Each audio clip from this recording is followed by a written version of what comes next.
Well, in our darkest hours, it can be hard to see the possible. But a former firefighter has made it his mission to give hope to the youngest survivors of fire. And tonight, our Danielle Serino is sharing their story. The term scarred for life is quite literal for Chrissy Aitken, who at 5 years old survived a fire that killed her 2 sisters and grandmother. A fire that started after someone threw a homemade bomb through the window. My dad had to bury his daughters and his mother on his birthday, October 4th, because it was the last day the hospital could hold the bodies. Chrissy was left with third-degree burns and lost both her hands and feet.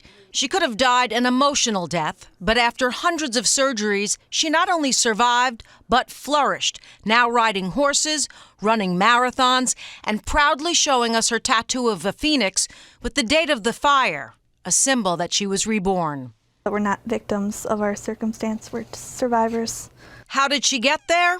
First, you need to meet her friend Shamika McBride, who at 7 years old also became a burn survivor after, as shocking as it sounds, someone threw a homemade bomb into her home. Third-degree burns, 65% of my body. Told my mom that I would never see, walk, talk. She did all of those things, but the hardest was going back to school and the taunts. You burnt a piece of toast, your mother left you in the oven too long, things like that. The 2 women met 22 years ago at Camp Phoenix. It's a place for burn survivors where they focus on the inside wounds. To bring them all together to see that there are others like them that have survived burns, and they can relax and enjoy themselves together. Jim Astorino is a retired Brook Park firefighter and executive director of ACBC, or Aluminum Cans for Burn Children Foundation, which funds the camp. It raises money by collecting aluminum cans that people drop off at firehouses around Northeast Ohio in a partnership with Metro Hospital. And it changes the lives of the 50-plus campers that go away for a 4-day retreat held twice a year. Just knowing that somebody else was like me and not having a care in the world when you're with them. Chrissy and Shamika are now counselors. For Jim, it's just about giving back, but there is one memory that stands out from summer. The adults and the counselors were saying, "Come on, kids, we need to get in our groups."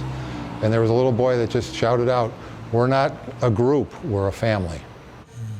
Yeah, one of the women said, yes, we're a family. We're one big, happy, dysfunctional family, but we're a happy family. And if you'd like to help, just bring your empty aluminum cans to your local fire department. And for more information on their program, you can log on at acbcohio.org. An understatement to say it is heartbreaking to hear their stories, but also so inspiring to see what they're doing now and how they've overcome all I this. said to the ladies, if I were you, I would have probably just rolled over and given up. And to see what they've done is just beyond the beyond. They're fantastic. All right, Danielle, thank you. As is our firefighter helping them. Of course, big time. All right, thank you, Danielle. Thanks.